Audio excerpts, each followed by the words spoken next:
Dear students, আমি তিস্তা তোমাদের সবাইকে স্বাগত জানাই target 100 in government jobs YouTube চ্যানেলে।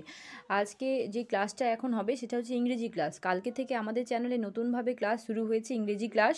কালকে ইডিয়ামস অ্যান্ড ফ্রেজ পড়িয়েছিলাম, আজকে ইডিয়ামস অ্যান্ড ফ্রেজের পার্ট 2 আর দুটো পার্ট নিয়ে আসলে পুরোটা কাভার আপ হবে।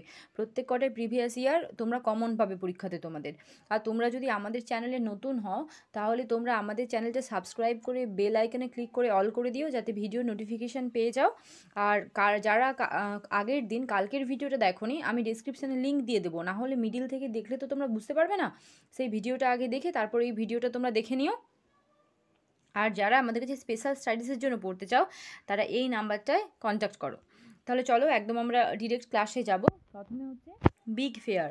It's not big, it's bid. Okay, BID, okay, BID, bid fair. Bid fair মানে কি? বিড ফেয়ার মানে হচ্ছে have the possibility of prospering, মানে কি একটা যার থেকে একটা ভালো কিছু আশা করা যায়। হ্যাভ দ্য পসিবিলিটি অফ প্রসপারিং, তাহলে আমরা যদি একটা এখন এক্সাম্পল পড়ি তাহলে আমরা এটা বুঝতে পারবো। বিডস ফেয়ার মানে কি?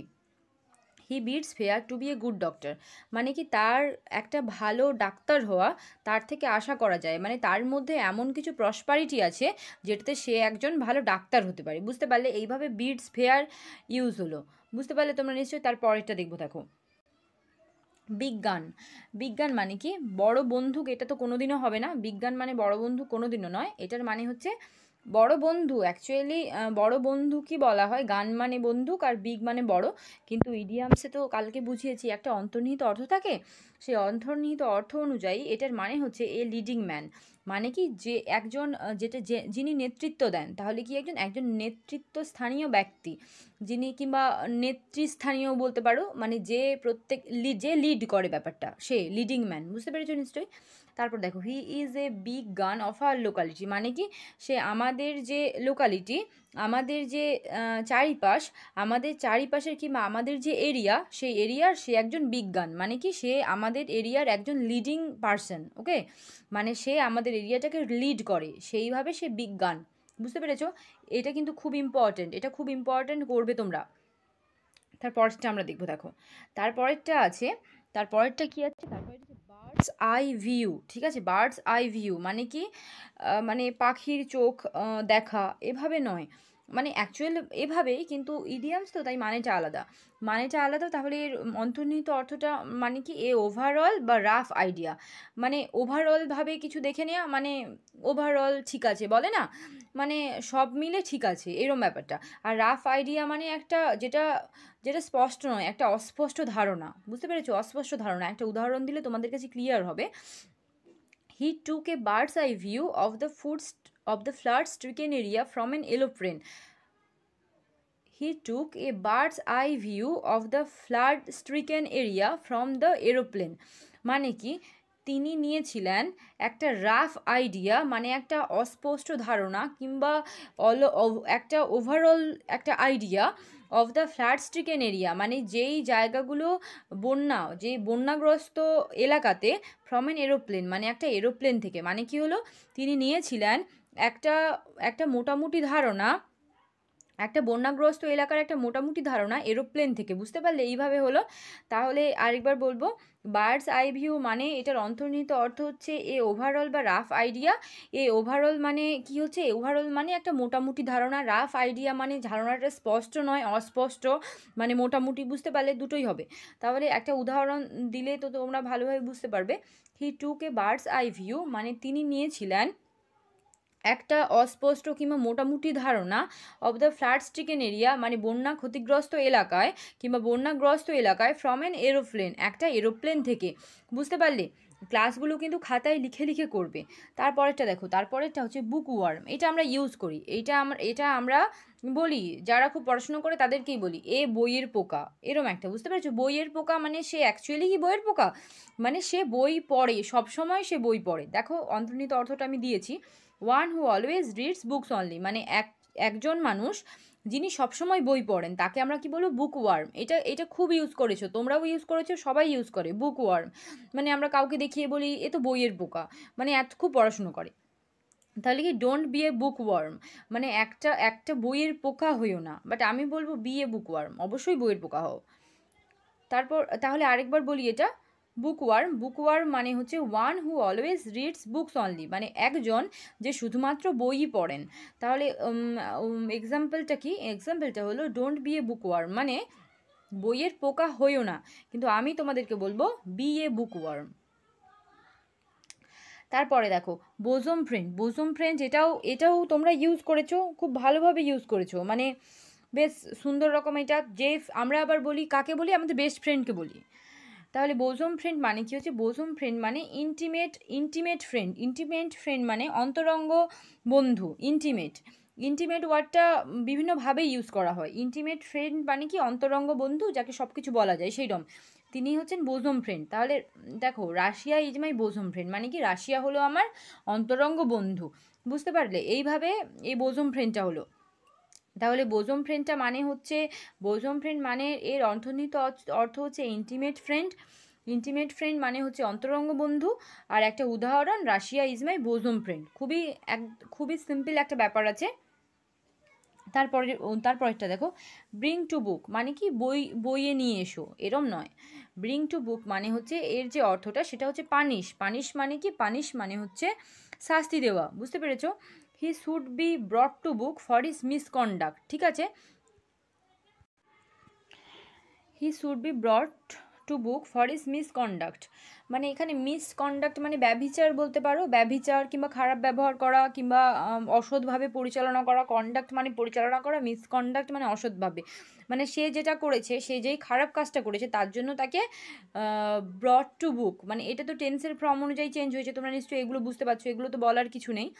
তাহলে ব্রিং টু বুক মানে হচ্ছে পানিশ, মানে সে যেই মিসকন্ডাক্ট মানে তার যে ব্যভিচারটা, তার জন্য তাকে পানিশমেন্ট দেওয়া হবে, এটা বোঝাতে চাইছে, বুঝতে পেরেছো? Bring to book. তোমরা শুধুমাত্র এইটুকু পড়ো, খাতায় লিখে এইটুকু পড়বে আর এইটা মনে রেখো। এবার যদি এটা ভুলে যাও সেই ক্ষেত্রে কি করবে, সেই ক্ষেত্রে তুমি উদাহরণটার পাশে লিখে রাখতে পারো, যখন তুমি উদাহরণটা দেখবে না তোমার তখন ইজিলি ওটা মনে পড়ে যাবে। তারপরে দেখো, build castle in the year.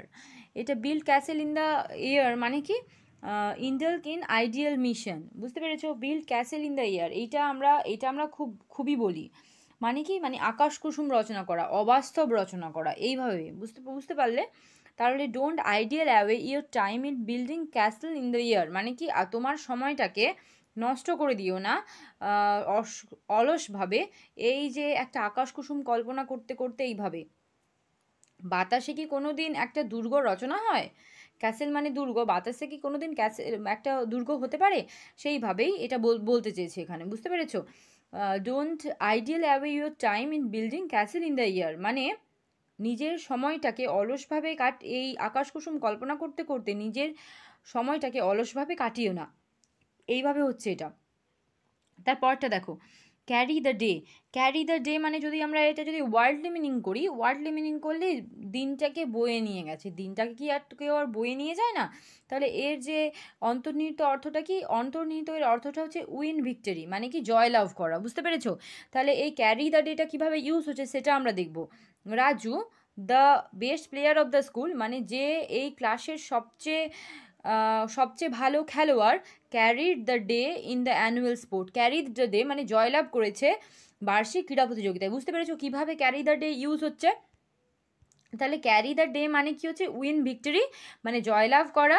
Raju the best player of the school মানে বিদ্যালয়ের মধ্যে যে সবথেকে ভালো খেলোয়াড়, ক্যারিড দ্য ডে মানে জয়লাভ করেছিল ইন দ্য অ্যানুয়াল স্পোর্টস মানে কিসে বার্ষিক ক্রীড়া প্রতিযোগিতা। তাহলে কি হচ্ছে Raju the best player of the school win victory in the annual sport, বুঝতে পেরেছো?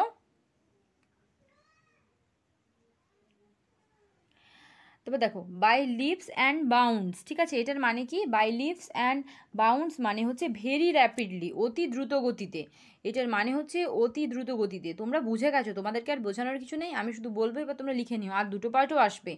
The population of India is increasing by leaps and bounds মানে কি ভারতের যে জনসংখ্যা সেটা কি দিন দিন খুব ভেরি র্যাপিডলি খুবই দ্রুত গতিতে বাড়ছে, বুঝতে পেরেছো? তাহলে দ্য পপুলেশন অফ ইন্ডিয়া ভারতের জনসংখ্যা ইজ ইনক্রিজিং বেড়ে চলেছে by leaps and bound very rapidly, বুঝতে পারলে? তারপরটা দেখো,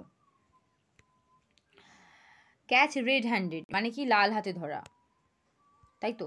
ক্যাচ রেড হ্যান্ডেড, কিন্তু সেটা নয়, catch with the stolen articles, মানে যেটা চুরি করেছে সেইটা ধরেছে। মানে এখানে ব্যাপারটা ক্যাচ রেড হ্যান্ডেড মানে হচ্ছে হাতে নাতে ধরা।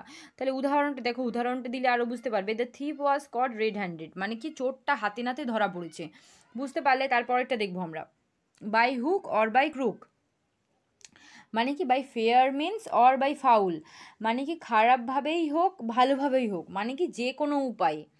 By hook or by crook মানে হচ্ছে যে কোনো উপায়। বাই ফেয়ার মানে ভালোভাবে, ফেয়ার মিন্স ভালো উপায়, অর ফাউল, ফাউল মানে হচ্ছে খারাপ বা নোংরা সেই উপায়। You must do this work, তোমাকে এই কাজটা করতে হবে। By hook or by crook, যে কোনোভাবেই, মানে কি হয় খারাপভাবে না হয় ভালোভাবে। তারপরটা দেখব, কল এ স্পেড এ স্পেড, ঠিক আছে, মানে কি কল এ স্পেড এ স্পেড মানে কি, কল এ স্পেড এ স্পেড মানে হচ্ছে টু স্পিক প্লেনলি, বুঝতে পারলে? অপ্রিয় সত্যি কথা বলা, অপ্রিয় সত্যি কথা বলার মানে হচ্ছে কল এ স্পেড এ স্পেড। তাহলে কি এখানে একটা উদাহরণ দেওয়া আছে, দেখো, I have no hesitation in calling a spade, মানে আমার কোনো রকম, আমার কাছে হেজিটেশন মানে হচ্ছে ইতস্তত বোধ করা, আমি কোনো রকম হেজিটেট ফিল করব না সত্যি কথা বলতে, বুঝতে পারলে? এইভাবে হলো কল এ স্পেড। তারপরেরটা আমরা দেখব, বার্নিং কোয়েশ্চেন। বার্নিং কোয়েশ্চেন মানে যদি আমরা ওয়ার্ল্ড মিনিং করি তো এটার মিনিং দাঁড়াচ্ছে জ্বলন্ত প্রশ্ন। এরম জ্বলন্ত প্রশ্ন বলে কোনো কিছু হয় না, বুঝতে পারলে? তাহলে এটার যে অন্তর্নিহিত অর্থটা সেটা হচ্ছে matter of strong debate. Burning question মানে ম্যাটার অফ স্ট্রং ডিবেট, মানে সেটা কি তীব্র বিতর্কের বিষয় বার্নিং কোয়েশ্চেন। তাহলে আমরা একটা উদাহরণ দিয়ে ভালো করে বুঝবো, the problem of the dowry system, মানে ডাউরি সিস্টেম মানে কি পণ নেওয়ার যে পণ প্রথাটা, dowry system is the burning question of the day, মানে বর্তমান দিনে একটা তীব্র যে ডাউরি সিস্টেমটা বর্তমান দিনে কীরকম একটা ব্যাপার, ম্যাটার অফ স্ট্রং ডিবেট, বুঝতে পেরেছো? ডাউরি সিস্টেমটা আমাদের বর্তমান দিনে একটা ম্যাটার অফ স্ট্রং, বুঝতে পারলাম এটা। তার মানে কি ডাউরি সিস্টেম পণ প্রথাটা বর্তমান দিনে আমাদের কাছে একটা তীব্র বিতর্কের বিষয়। তারপরটা আমরা দেখব 14 দাগেরটা, বাই ফিটস অ্যান্ড স্টার্টস, ঠিক আছে। বাই ফিটস অ্যান্ড স্টার্টস মানে কি, বাই ফিটস অ্যান্ড স্টার্টস মানে হচ্ছে ইররেগুলারলি, মানে অনিয়মিতভাবেও বলতে পারো কিংবা মাঝে মাঝে বলতে পারো, দুটোই ইররেগুলারই মানে হয়। তাহলে he works by fits and starts মানে কি সে কাজ করে ইররেগুলারভাবে, এটা হি ওয়ার্কস ইররেগুলারলি, বুঝতে পেরেছো? এইভাবে হচ্ছে। তারপর 15 দাগেরটা দেখবো আমরা, ক্যাটস অ্যান্ড ডগস, এইটা ভেরি ভেরি ইম্পর্ট্যান্ট, এটা বিভিন্ন সালের প্রশ্ন, এটা খুবই ইম্পর্ট্যান্ট। তাহলে কি rain very heavily, cats and dogs মানে কি বেড়ালেরা এবং কুকুরেরা, কিন্তু এর অন্তর্নিহিত অর্থ হচ্ছে রেন ভেরি হেভিলি, এটা হচ্ছে idioms. It was raining cats and dogs মানে কি এটা বৃষ্টি পড়ছে, it was raining cats and dogs এটা খুবই মুষলধারে। রেন ভেরি হেভিলি মানে কি, আমরা বাংলা ওয়ার্ড এই রেন ভেরি হেভিলি এই কথাটাকে আমরা বাংলায় একটা ওয়ার্ডে বলতে পারি, সেটা হলো মুষলধারার বৃষ্টি, এটা আমরা শুনেছি। তাহলে it was raining cats and dogs মানে এখন বৃষ্টি হচ্ছে মুষলধারে, বুঝতে পেরেছো? তারপরেরটা আমরা দেখবো, দেখো, cock and bull story. Cock and bull স্টোরির মানে কি অ্যাবসার্ড স্টোরি, মানে কি যেটা হচ্ছে গাঁজাখুরি গল্প। হু উইল বিলিভ, একটা উদাহরণ দেখো, who will believe your cock and bull story, মানে তোমার গাঁজাখুরি গল্পতে কে বিশ্বাস করো, এইভাবে হচ্ছে কক অ্যান্ড বুল স্টোরি। তাহলে কক অ্যান্ড বুল স্টোরির যে অন্তর্নিহিত অর্থটা সেটা হচ্ছে অ্যাবসার্ড স্টোরি। অ্যাবসার্ড স্টোরির মানে হচ্ছে গাঁজাখুরি গল্প। আর তাহলে এটার যে যেটা উদাহরণ দিয়েছি সেটা কি, who will believe your cock and bull story, মানে তোমার এই গাঁজাখুরি গল্পতে কে বিশ্বাস করবি। তারপরেরটা দেখবো, কাট এ সরি ফিগার, তাই তো, কাট এ সরি ফিগার মানে কি, কাট এ সরি ফিগার মানে হচ্ছে মেক ব্যাড রেজাল্টস, তাই তো, এ দেখো মেক ব্যাড রেজাল্টস, কিন্তু এই মেক ব্যাড রেজাল্টস মানে হচ্ছে খারাপ ফল করা, ঠিক আছে। একটা উদাহরণ দিলে খুব সুন্দরভাবে বুঝতে পারবে তোমরা, he cuts a sorry figure in the examination, মানে কি সে এই পরীক্ষাতে খারাপ ফল করেছে, he cuts a sorry figure. এগুলো কিন্তু ইডিয়াম, খুব ভালো করে পড়তে হবে। আর ইডিয়াম কিন্তু তোমরা, মানে সে বলে না সেই তুক্কা মেরে হয় না, বুঝতে পেরেছো? তোমাদেরকে পড়তে হবে তারপরে। আর এগুলো খুবই ইম্পর্ট্যান্ট, ভাইটাল একটা পার্ট, প্রায় 2-3 নাম্বার করে থাকে, তাই তোমাদেরকে ইডিয়ামটা তো কমপ্লিট করতেই হবে। তারপর দেখো, ক্রোকোডাইল টিয়ার্স, প্রিটেন্ডেড ক্রাই মানে কি যেটা ছল করে কান্না, ক্রোকোডাইলস ইয়ার্স যেটা মায়া কান্নাও বলতে পারো তোমরা, প্রিটেন্ডেড ক্রাই মায়া কান্না। তাহলে he said crocodile tears at our misery, মানে আমাদের কষ্টে সে মায়া কান্না কাঁদছে, মানে কুমিরের কান্না। এটা কিন্তু বাংলাতেও খুব একটা প্রচলিত একটা কথা, কুমিরের কান্না কিংবা মায়া কান্না, মানে হি সেড ক্রোকোডাইল টিয়ার্স মানে অ্যাট আওয়ার মিজারি, মানে আমাদের দুঃখে বা আমাদের কষ্টে সে ক্রোকোডাইল টিয়ার্স মানে কুমিরের কান্না করছে কিংবা মায়া কান্না করছে, মানে তার কষ্ট হচ্ছে না কিন্তু দেখাচ্ছে তার কষ্ট হচ্ছে, বুঝতে পারলে। তারপর দেখো কাম টু লাইট, এই কাম টু লাইট মানে কি বিকাম নোন মানে কি প্রকাশিত হওয়া, মানে জেনে যাওয়া। একটা উদাহরণ দেখো আছে, their private talk has come to light at last, মানে কি কাম টু লাইট মানে হলো বিকাম নোন মানে সবার কাছে প্রকাশিত হওয়া কিংবা সবাই জেনে যাওয়া এরম ব্যাপারটা। দেয়ার প্রাইভেট টক তাদের যে নিজেদের মধ্যে যে সিক্রেট কথাবার্তা, নিজেদের মধ্যে যে কথাবার্তা, has come to light at last মানে অবশেষে প্রকাশিত হয়েছে, বিকাম নোন সবাই জেনে গেছে, বুঝতে পেরেছো, এইভাবে হচ্ছে কাম টু লাইট। তারপরে এটা আমাদের লাস্ট ওয়ান, না আরও আছে, কাম অফ উইথ ফ্লাইং কালার্স। এই কাম অফ উইথ ফ্লাইং ক্লাওয়ার্স মানে কি উইন এ ভিক্টরি, কিন্তু কাম অফ উইথ ফ্লাইং কালার্স মানে এর যে ইডিয়ামেটিক মানে হচ্ছে সেটা হচ্ছে কি, সেটা হচ্ছে উইন এ ভিক্টরি। আর একটা উদাহরণ দিলে ভালো করে বুঝতে পারবে, our school team came of with flying colours মানে কি আমাদের যে স্কুলের, আমাদের যে বিদ্যালয়ের দলটা তারা জয়লাভ করেছে, কেম অফ উইথ ফ্লাইং কালার্স এইভাবে হচ্ছে এটা। তারপরে দেখো তারপরেরটা ক্রাইং নিড, ক্রাইং নিড মানে হচ্ছে আর্জেন্ট নিড, এটা মানে কান্নার, ক্রাইং মানে কান্না, নিড মানে প্রয়োজন এরম নয়, আর্জেন্ট নিড, আর্জেন্ট নিড এটা কীরকম হচ্ছে, mass education is the crying need of. তাহলে এই mass education is the crying need of India মানে এই মাস এডুকেশনটা মানে সার্বজনীন যে শিক্ষাটা সেটা আমাদের কাছে এখন খুব একটা আর্জেন্টলি নিড মানে কি, মানে খুবই প্রয়োজন এইরম ধরনের যেটা বলা হয় আর্জেন্ট নিড, বুঝতে পেরেছো। তাহলে যেটা হলো ক্রাইং নিড খুবই জরুরি প্রয়োজন। আজকের ক্লাসটা এখানেই শেষ হচ্ছে, ক্লাস ভালো লাগলে লাইক করো, আর কন্টেন্ট তোমরা দেখো আমি তো আস্তে আস্তে করাবো, আমি যখন এটা আরম্ভ করেছি তোমরা অনেকে প্রোভার্বসটা চাইছো, আমি দেবো, কিন্তু যেটা আমি আরম্ভ করেছি সেটা আমাকে আগে শেষ করতে হবে, আমি এটা একটু সেটা একটু করে তো করতে পারি না, তাই এটা আমি 4টে পার্ট দেবো, 2টো পার্ট হয়ে গেল আর 2টো পার্ট আসবে 2 দিন, তারপরে এটা কমপ্লিট হবে। আর ভালো লাগলে একটা লাইক করে দিও, আর বন্ধু বান্ধবদের সঙ্গে সব শেয়ার করে দিও। আর যারা আমাদের কাছে স্পেশাল চাইল্ডের জন্য পড়তে চাও তারা এই নাম্বারে আমাদের সাথে যোগাযোগ করবে। আর তোমরা আজকে আমাদের আরও ভিডিও আসছে, তোমরা তাহলে পরের ভিডিওটার জন্য ওয়েট করো।